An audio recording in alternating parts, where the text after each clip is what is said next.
name is Dave Thompson, and I'm the Code Enforcement Officer for the Multnomah County Health Department. Although I am entering 30 years working for Multnomah County, for the past 14 years I've been working in code enforcement. I can honestly say I really enjoy it because no 2 days are alike. What's the best way to get around there? Just come around the other way, and I just need to take a closer look is all. It's late winter and I'm checking on the status of a sunken houseboat that's being removed from a private dock on the Willamette River before it becomes an ecological nightmare. I'm actually impressed with the amount of work that's been done, but there is still a lot of cleanup to do. An encouraging word with the owner assures me the rest of the cleanup will be done quickly, and I'll return in a few weeks to confirm everything has been done. It's now midsummer, and I'm re-inspecting a beehive that has been placed in the street.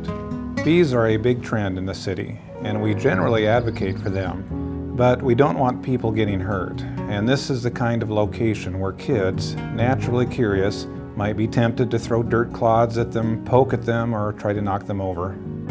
Portland Municipal Code says that they have to be at least 15 feet away from any public easement, sidewalk, street, or park, and obscured by a 6-foot partition. The owner has made arrangements to have the bees relocated by the end of the week, and will call and leave a message when the hives are gone. Next, I'm following up on a complaint about a business owner dumping dead mice from his mouse traps out onto the sidewalk.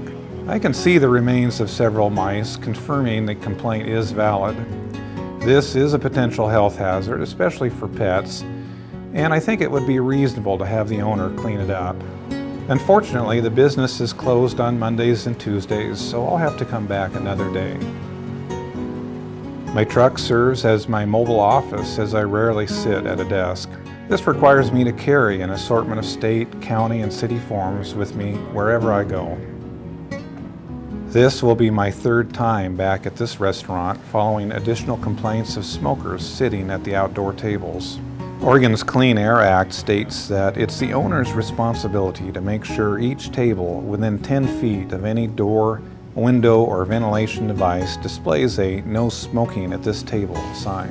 The owner blames the patrons for removing the signs, but acknowledges their responsibility and agrees to quickly make up signage on her computer and attach them to each table while I wait.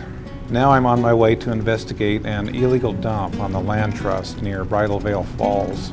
It's hard to believe there are still a handful of people out there that think it's okay for them to use our parks and scenic areas as their own private dumps.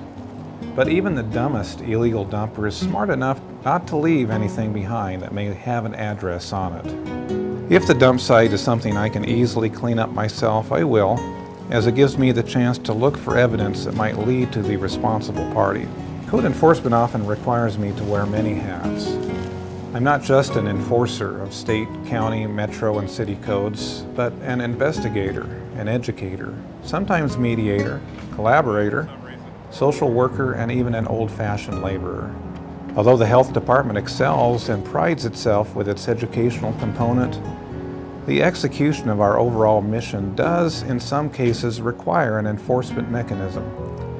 I am proud of that little niche because enforcement can simply be an additional tool to achieve our goal of healthy people and healthy communities.